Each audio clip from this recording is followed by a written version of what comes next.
For most people, survival on the Great Plains meant fighting harder, building bigger, burning brighter fires, and standing their ground against anything that threatened them. But, that strategy often failed. Entire families perished in storms they thought they were prepared for. Cabins stood tall and proud, yet went silent by morning. Meanwhile, the Lakota endured the same blizzards, the same predators, the same hunger, and survived. The difference was not luck, it was philosophy. While others tried to conquer the land, the Lakota chose restraint. While settlers reacted with fear, the Lakota responded with discipline. They did not chase every wolf track. They did not waste strength proving dominance. They understood something fundamental about survival on the plains. Not every threat requires confrontation. Sometimes distance is the strategy. If you value real history, the kind that reveals hard lessons about human resilience, then you're in the right place. Make sure to like this video, share it with someone who loves Native American history, comment with your thoughts, and subscribe for more deeply researched documentaries like this. Now let's get into the truth behind how the Lakota survived predators, winter, and the collapse of entire ecosystems by doing something that sounds simple but demands immense wisdom. They avoided unnecessary battles. The Lakota, a branch of the larger Sioux nation, understood that survival on the northern plains required conserving strength above all else. Energy was life. In deep winter, one reckless decision could cost an entire family warmth, mobility, or protection. Predators like wolves and cougars were not viewed as enemies to be eliminated. They were, forces to be respected. Wolves followed buffalo herds because that was where food existed. As long as the herds were strong, human camps were rarely the primary target. The Lakota recognized this pattern. They observed predator behavior closely, not to dominate it, but to anticipate and avoid conflict. Avoidance was not weakness, it was strategy. Rather than charging toward danger, Lakota hunters assessed wind direction, tracks in the snow, and the recent movement of herds. If signs suggested wolves were active nearby, they adjusted routes. If a cougar marked territory near camp, they reinforced watch patterns instead of launching a pursuit. They conserved calories. They conserved warmth. They conserved risk. That discipline is what allowed them to endure when others exhausted themselves, proving courage. Many settler cabins were placed on high ground for visibility and pride. The Lakota chose sites shielded by natural windbreaks, river bends, tree lines, gentle slopes. The land itself became the first wall against winter. The teepees, often misunderstood as just temporary shelters, were actually highly engineered structures, perfectly adapted to the unpredictable weather of the plains. Their conical shape, it deflected wind instead of trying to fight against it.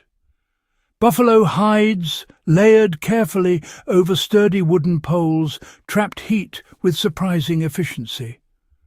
Those smoke flaps up top, they allowed for precise ventilation control without letting that precious warmth slip away. Inside, nothing was left to chance. Nobody slept directly on the frozen earth. Instead, layers of hides and furs insulated bodies from the cold ground. Heated stones were placed just right to radiate warmth long after the flames had faded. Fires were managed for steady coals, not big dramatic flames. See, large roaring fires waste fuel and create uneven heat, but controlled embers. They create conditions you can actually survive in.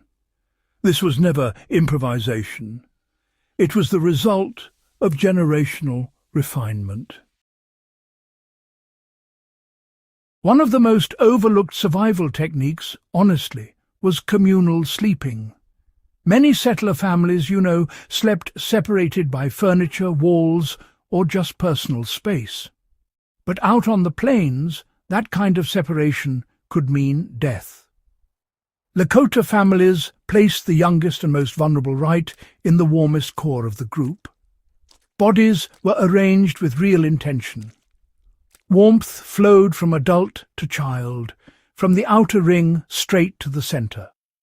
The whole family became one living system of insulation. This method turned a bunch of weak heat sources into one strong, shared hearth. Cold air had fewer places to sneak in, and energy loss slowed down. In the worst storms, that difference meant everything. It determined who woke up. Survival, in the end, was collective. The buffalo, well, it was more than just food. It was clothing, shelter, bedding, tools, and even protection. Buffalo hides formed the outer skin of those tippies. Their fur lined the beds. Their meat kept families going. Even their bones and sinew found a use. But buffalo played another role that often goes unrecognized. They absorbed the attention of predators. Wolves followed the herds because, frankly, herds were worth the risk. A large animal meant a lot of calories. As long as buffalo roamed nearby, wolf packs spent their energy there instead of testing armed human camps. The Lakota understood this triangle of survival. Buffalo first, wolves second, humans third. When herds were strong, villages were safer. When herds declined, risk multiplied. Wolves grew bolder. Human trails became more interesting. Camps had to move more frequently. Hunters burned more energy searching for food. Every imbalance rippled outward. The Lakota worldview tied human survival directly to the health of the buffalo. Protecting the herd meant protecting themselves. When blizzards hit the plains, panic wasted lives. Feeding a fire without sealing drafts only burned fuel faster. The Lakota prioritized closing gaps, tightening hide seams, reinforcing door flaps, and adjusting smoke openings before winds peaked. Once sealed, they minimized movement. Activity burns calories.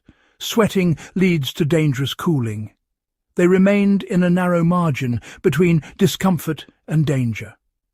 Many settler homes fought winter by increasing fire size. The Lakota fought winter by reducing heat loss. This difference in philosophy, conserve versus overpower, shaped outcomes. Lakota leadership during crisis emphasized calm restraint. Panic spreads quickly in confined spaces. Leaders modeled stillness. They read the land, read the storm, and read predator behavior. Decisions were measured, not reactive. You see this clearly in their approach to wolves and cougars. Confrontation occurred only when necessary. Otherwise, distance was maintained. Avoidance preserved strength for the threats that truly demanded action. Wisdom outlasted brute force. Too often, survival on the plains is framed as constant battle, against animals, against weather, against rival tribes. In reality, much of Lakota endurance came from knowing when not to fight. They did not conquer predators. They coexisted with them. They did not conquer winter. They adapted to it. They did not separate themselves from buffalo. They built their entire survival system around them. The result was a culture that endured some of the harshest climates in North America for generations. Their technologies were not written in manuals. They were encoded in habits, discipline, and observation. Avoidance preserved strength. Restraint prevented loss.